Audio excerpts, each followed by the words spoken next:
Bah, purée, je suis KO. J'ai pas envie de me lever, purée. Je vais encore prendre le bus. Pour me lever là, je dois me laver, purée, fait chier. Encore une journée de merde qui s'annonce. Mais bon, allez, courage, allez. Comme ça, je vais pas arriver en retard comme la dernière fois. Pour désigner les enfants qui manifestent des aptitudes intellectuelles exceptionnelles, il existe une grande variété de termes comme surdoué, précoce, prodige, talentueux et à haut potentiel. Un enfant est dit à haut potentiel lorsqu'il a un rythme de développement intellectuel nettement supérieur à celui de son âge. Il n'existe pas une typologie spécifique d'enfants à haut potentiel intellectuel, mais des élèves présentant certains profils. L'intelligence n'est pas quantitativement supérieure, mais qualitativement différente. C'est la particularité de son mode de pensée et de son fonctionnement affectif qui caractérise un enfant à haut potentiel. Les définitions du haut potentiel intellectuel incluent quasiment toutes un résultat au test de QI égal ou supérieur à 130, évalué par des tests psychométriques. Le QI doit être considéré comme un indicateur qui va guider et orienter le diagnostic, mais il ne définit pas à lui seul l'enfant HP. D'autres facteurs environnementaux et émotionnels influencent les aptitudes intellectuelles, la créativité, la motivation et la réalisation des performances. L'enfant doit donc être compris dans sa dimension relationnelle, émotionnelle et sociale. Les caractéristiques des enfants à haut potentiel montrent une grande diversité. Bien qu'ils possèdent un esprit vif, curieux et mobile, des aptitudes de logique, d'abstraction et de synthèse plus développées que les autres personnes de son âge, et une capacité de mémoire élevée, l'enfant HP n'est pas un enfant prodige. Il existe une importante variabilité individuelle qui limite l'intérêt de dresser un profil général de ces enfants.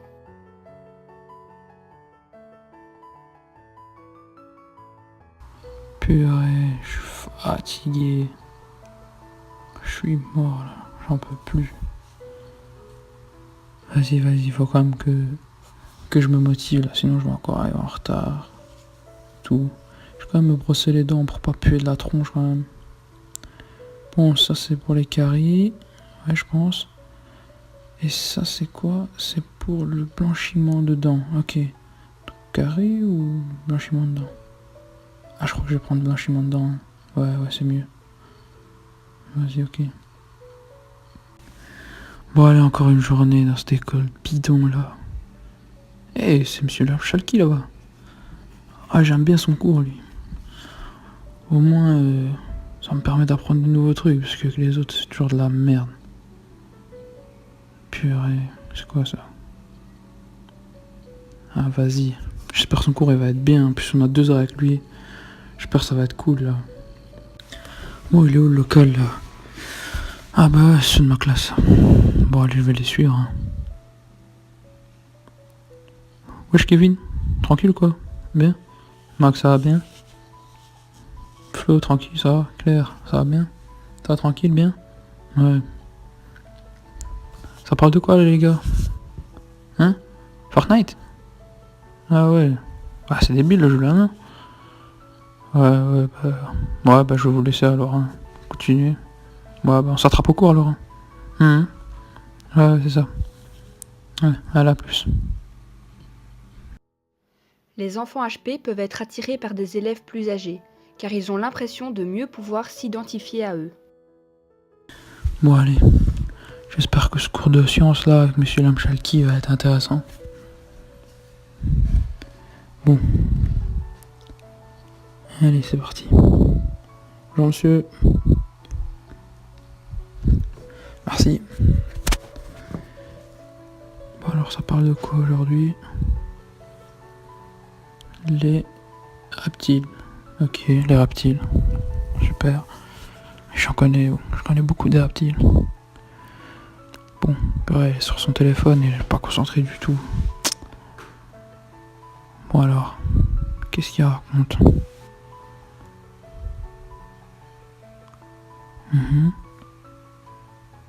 Ouais, je l'ai vu ça.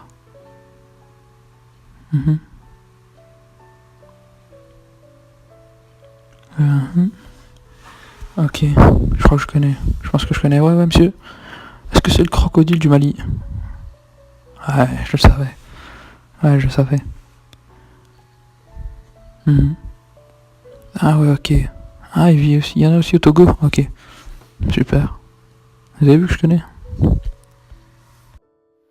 L'enfant HP peut manifester la capacité de réaliser, dans un certain nombre d'activités, des performances que ne parviennent pas à accomplir la plupart des enfants de son âge. Il dispose, au moment de l'observation et dans les domaines considérés, d'aptitudes nettement supérieures à celles de la moyenne de sa classe d'âge. Puis il m'ennuie ce cours. Je connais déjà tout en plus. Je pensais que j'allais apprendre des nouvelles choses, mais bon. Bah, en plus il fait beau. Ça me donne envie d'aller jouer dehors avec mes potes, vérité. Mieux que de suivre ce cours là. L'ennui peut provenir d'un rythme d'acquisition très rapide et d'une mémoire parfois exceptionnelle. L'enfant comprend trop vite et certains sont premiers de la classe sans jamais avoir ouvert un livre scolaire. Il peut se déconcentrer, ce qui peut entraîner une démotivation et un manque d'intérêt. Ce dernier peut induire des troubles de l'attention, de l'instabilité psychomotrice et des troubles anxieux. Ouais, bon, je crois qu'on va écouter un peu son cours là. Qu'est-ce qu'il fait? Hein? Interro? Comment ça, interro? Sur quoi? Les nuages? C'est une blague là. On parlait des reptiles. Fais chier. Je suis dans la merde là. Quoi? Ok. Ok, on va essayer d'inventer. Oh, lance-moi le big toi. Merci. Bon. Bah, j'ai déjà noté mon nom et mon prénom. Peut-être la date. Je sais pas.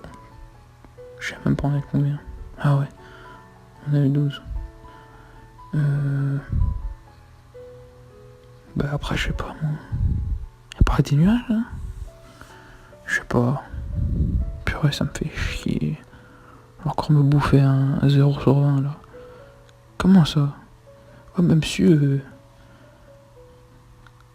Quoi? Je t'aime pas déconcentré, je suis votre cours. Ah vas-y. Vas-y, ça me casse la tête. Tout le temps c'est la même chose, la vérité. Allez, tiens ton bic, tiens. Allez, ça me saoule, ouais, vas-y. Ton cours bidon là. Vas-y, je me casse. Ah, saoulé là. Ah vas-y, ah ça, merde. Vas-y, dégage. Il s'agit d'enfants HP dont le fonctionnement intellectuel est différent de celui de leur père, ce qui peut les mettre en difficulté. Aussi sont-ils souvent en souffrance.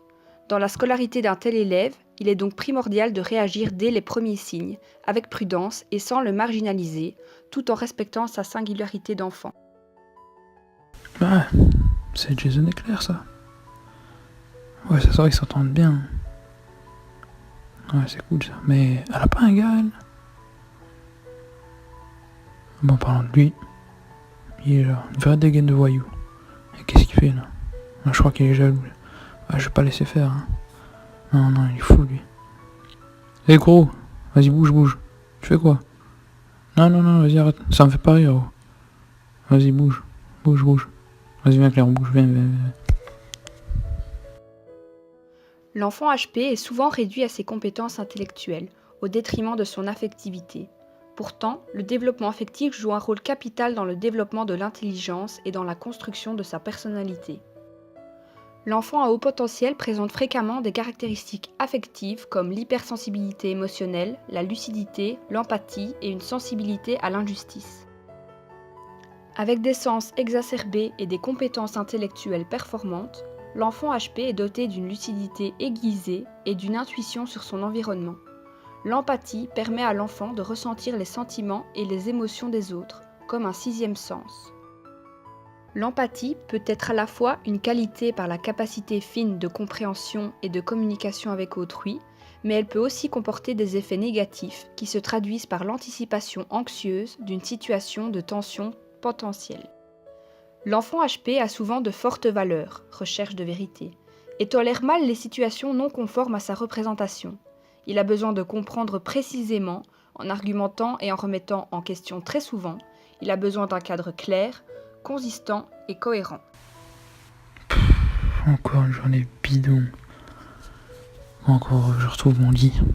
Au moins, là, je suis bien tranquille, bien au chaud, et tout le monde nous fout la paix. Les élèves doués sont répartis en 6 profils. Type 1. L'élève doué qui réussit bien.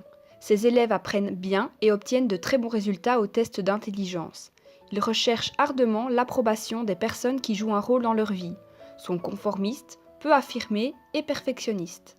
Il leur arrive rarement d'éprouver des troubles de comportement à l'école. Type 2. L'élève doué, hardi et divergent. Ces élèves sont extrêmement créatifs. Toutefois, ils peuvent sembler obstinés, manquer de tact ou être sarcastiques. Ils ne se conforment pas au système scolaire. Souvent, leurs interactions peuvent être source de conflits car ils ont tendance à corriger les adultes, à mettre en doute les règles, à difficilement maîtriser leurs émotions et à défendre leurs convictions, tant à l'école qu'à la maison. Type 3. L'élève doué, effacé. Ces élèves refusent d'admettre leur talent parce qu'ils veulent être acceptés par les autres. Souvent, il s'agit de filles en fin d'études primaires ou en début d'études secondaires qui veulent être acceptées par leur père. Ces élèves relèvent volontiers des défis, manquent d'assurance, sont frustrés et ont souvent une mauvaise estime de soi. Type 4. L'élève doué décrocheur. Ces élèves en veulent aux adultes, à la société et à eux-mêmes car ils estiment que le système n'a pas su répondre à leurs besoins depuis un certain nombre d'années. Ils ont une mauvaise estime de soi, se sentent rejetés et sont souvent amers et ressentent de la rancœur. Il peut s'agir d'élèves qui dérangent et profitent des autres, ou au contraire, d'élèves effacés. Ils ne font pas leurs travaux scolaires, les résultats et le rendement scolaire n'est pas uniforme et ils donnent l'impression de posséder des aptitudes moyennes ou inférieures. Type 5, l'élève doué à double étiquette. Malgré leurs possibilités élevées, ces élèves ont soit des troubles d'apprentissage, soit des troubles affectifs. En général, ils produisent du travail de qualité inférieure ou incomplet, parce que l'échec peut représenter pour eux une source d'anxiété. Souvent, ils affichent des comportements perturbateurs et ne sont considérés que comme des élèves moyens. Ils sont tendus, découragés, frustrés ou désespérés. Type 6, l'élève autonome. Cet élève est enthousiaste et sûr de lui. Il a soif de connaissances et la rage d'apprendre. Motivation intrinsèque. Il a une image de soi favorable et fait confiance à ses capacités. Il accepte l'échec. Il est conscient qu'il a du pouvoir. Il travaille de façon indépendante. Il est persévérant. Il se crée des défis à court et à long terme. Il prend des risques. Cet élève sait exprimer ses besoins et ses sentiments. Il poursuit ses passions. Il défend ses convictions. Il est admiré pour ses aptitudes et accepté par ses parents et ses enseignants. Il a de bonnes relations avec ses camarades et influence les autres d'une manière positive.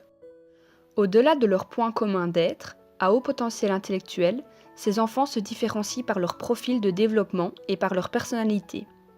Prendre en compte cette diversité sur les plans pédagogiques et éducatifs implique tout d'abord de bien connaître et de comprendre chaque enfant en particulier, afin de développer une attitude ouverte et positive à leur égard.